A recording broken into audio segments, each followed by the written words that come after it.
Integrate हमें करना है e raise to x into x minus 1 by x square.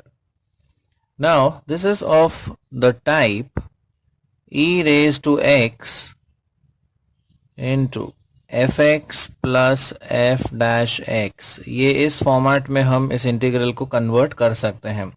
So integration of e raise to x into f x plus f dash x is nothing but e raise to x into f x plus c.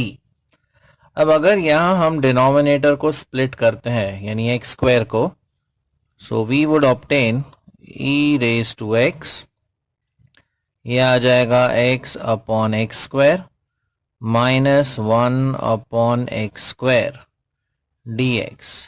ये अगर हम x cancel कर देते हैं so we get e raise to x, ये आ जाएगा 1 by x, और इसे हम लिख सकते हैं plus minus 1 by x square. So अगर ये एफ एक्स है तो देखिए ये उसका डेरिवेटिव है f dash x, right. So if the function f x is 1 by x तो उसका डेरिवेटिव एफ डैश एक्स होता है माइनस 1 बाय एक्स स्क्वायर. तो ये एफ एक्स है और ये एफ डैश एक्स है. So this is in this form e raise to x into f x plus f dash x. अब इसकी वैल्यू होती है e raise to x into f x plus c, right. So इसकी जो value होगी वो होगी e raise to x into f x. F x is 1 by x plus c. So the final answer is e raise to x upon x plus c. Integrate करना है e raise to x into 1 plus sine x cos x upon cos square x dx. अब पहले यहाँ हम denominator split कर देते हैं. So we obtain e raise to x bracket में 1 upon cos square x plus sine x into cos x upon cos square x dx. अब जो पहला टर्म है यहाँ पे 1 बाय cos स्क्वायर, ये हो जाता है sec square x. So we have e raise to x. 1 by cos square x could be written as sec square x plus, अब अगर यहाँ पे एक cos टर्म कैंसिल कर दें, राइट, तो ये cos और यहाँ का स्क्वायर हट जाएगा. So we have sin upon cos. Now sin upon cos is nothing but tan x. Now if you observe, tan x का डेरिवेटिव होता है sec स्क्वायर x. इसे हम रीअरेंज करके लिखते हैं. So e raise to x, पहले हम लिख लेते हैं tan x और फिर उसका derivative sec square x dx.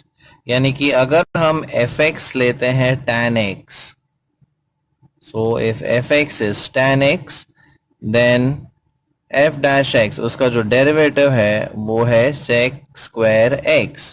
So this actually becomes e raised to x into fx plus f dash x dx. अब इस टाइप के इंटीग्रल का आंसर होता है e raised to x into fx plus c. But F x क्या है? tan x. तो यहां हम इसे सब्स्टिट्यूट कर देते हैं. So we have e raise to x into tan x plus c. So this is the required integral value.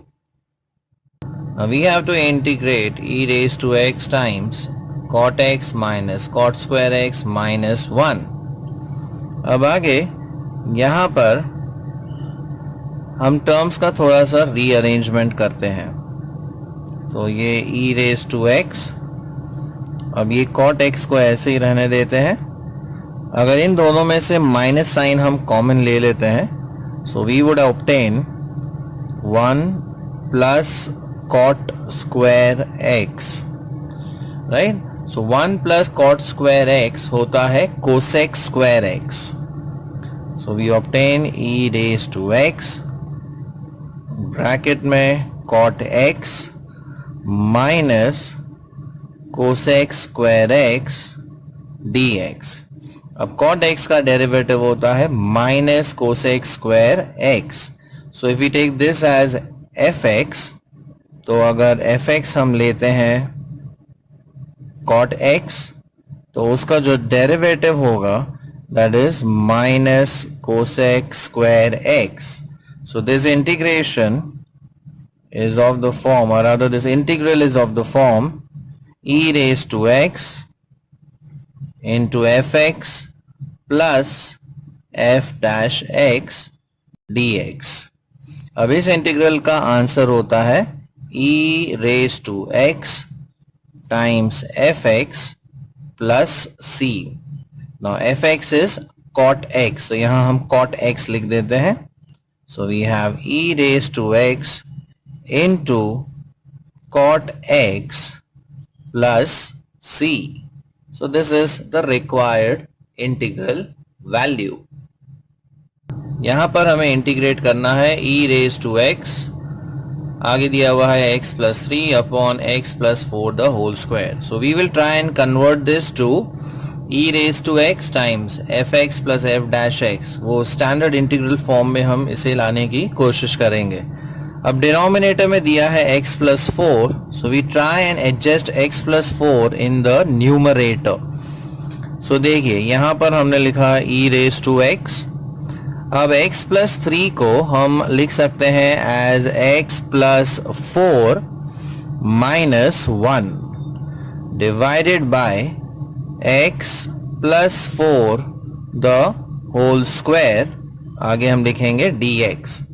Now if we separate the denominator, तो ये आ जाएगा e raised to x, first term x plus 4 upon x plus 4 the whole square minus 1 upon x plus 4 the whole square dx.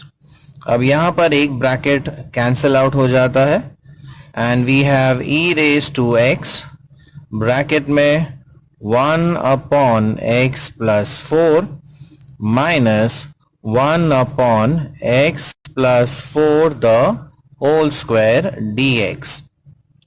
अगर हम इस first part को fx consider करते हैं, तो suppose fx is 1 upon x plus 4, then इसका derivative होगा. Now we use the formula for derivative of 1 by x which is minus 1 by x square, लेकिन यहाँ पर चेन रूल अप्लाई होगा. So this will be minus 1 upon x plus 4 into derivative of x plus 4. अब derivative of x plus 4 होता है 1, x का derivative 1, 4 का derivative 0. So we have minus 1 upon, यहाँ पर आएगा square. So minus 1 upon x plus 4 the whole square into 1. So finally we have minus 1 upon x plus 4 the whole square. तो ये function है और ये पार्ट उसका डेरिवेटिव है. So the integral becomes e raised to x, this one is fx, plus ये है उसका derivative that is f dash x dx. And the answer for this is e raised to x into fx plus c. Now fx is 1 upon x plus 4. So final answer आएगा e raised to x upon x plus 4 plus c. So this is the required integral value.